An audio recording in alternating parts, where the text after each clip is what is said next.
Hi everyone, welcome to my channel again. So today I'm going to redo a DWR, which is a durable water repellent, on my Gore Tex shoes.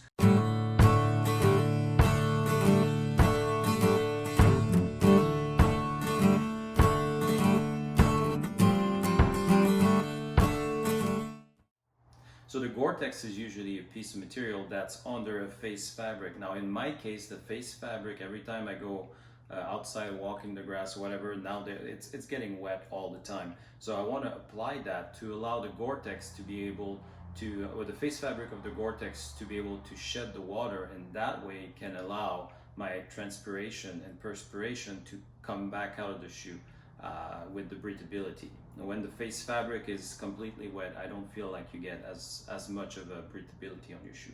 So the first thing we want to do is remove the shoelace, because I want to do a complete cleanup. So I'm going to show you what I'm going to use to do this and how I do it.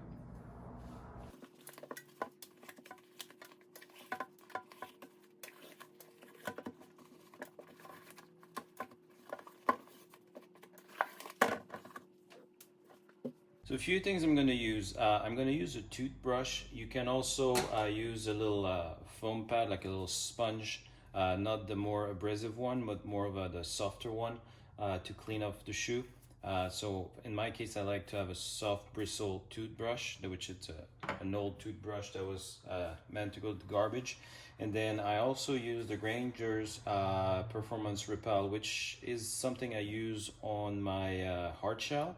But it serves the same purpose. It's good for Gore Tex, and we're gonna apply this on the shoe once the shoe is cleaned up. So the first thing I want to do is that's one of the main reasons why I wanted to remove the shoelaces, to do a thorough cleanup. So before I put any water on it, I'm gonna make sure that all the dust particles are removed.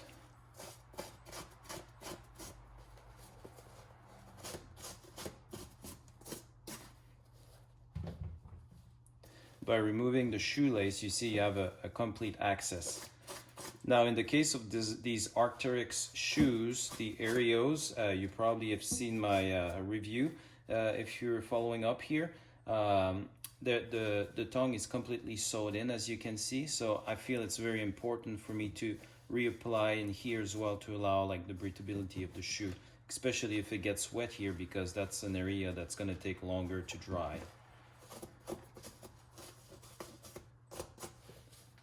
Now for the cleaning process with water, I'm just gonna open the tap and have water rolling on the shoe. Once again, the shoe is Gore Tex, so the inside won't get wet. I'm just gonna use a soft approach with the brush to clean off the residue. For me, those are trail shoes, so they're not really important. It's not really important to me to clean the whole rubber part, but if you go at it, might as well do the whole thing.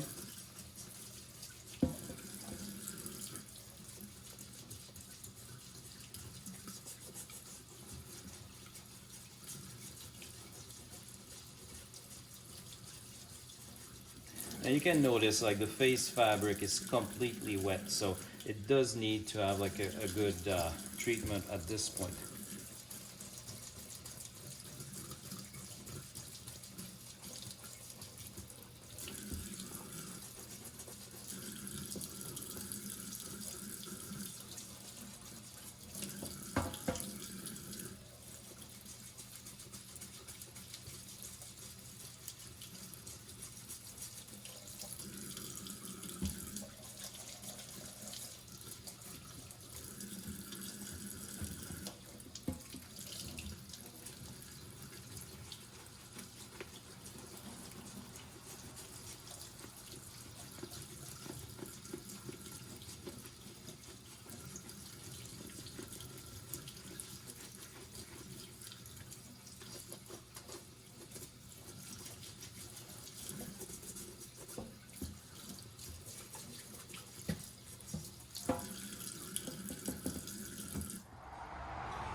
So now while the shoe is completely wet, that's when I'm going to apply the DWR.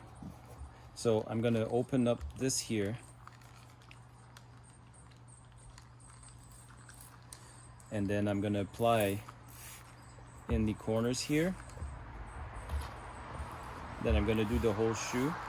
And then in the case of the Arc'teryx, there's not a lot of face fabric to treat. And then you're just going to let them dry as such. If you find any surplus and it's a shoe that you want to use out in town or whatever, it would be a good idea to remove any excess, like with a Scott towel, just slowly dampening it. But in my case, they're probably going to get muddy and wet in the snow this weekend. So yeah, so that's all you have to do. So you let them dry in the air. Or another good place is right onto an air duct where you can have a lot of air transfer onto your shoe.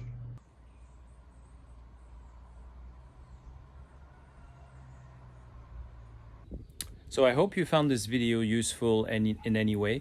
I don't always get to this product right away. What I like to do when the face fabrics start to show some wet outs, I'll just clean the shoe and let them dry like I'm doing right now. But it gets to a point, like those shoes are now a year old, and after a year without any DWR on them, it gets to a point that they just don't repel the water anymore. So this is how I do mine, the water repellent. And like I said, I hope you found it useful. Leave a like, make sure you subscribe to the channel. A lot of more informative and hiking video coming your way. My name is Tommy Ovington and I love hiking. And until next time, I wish you well.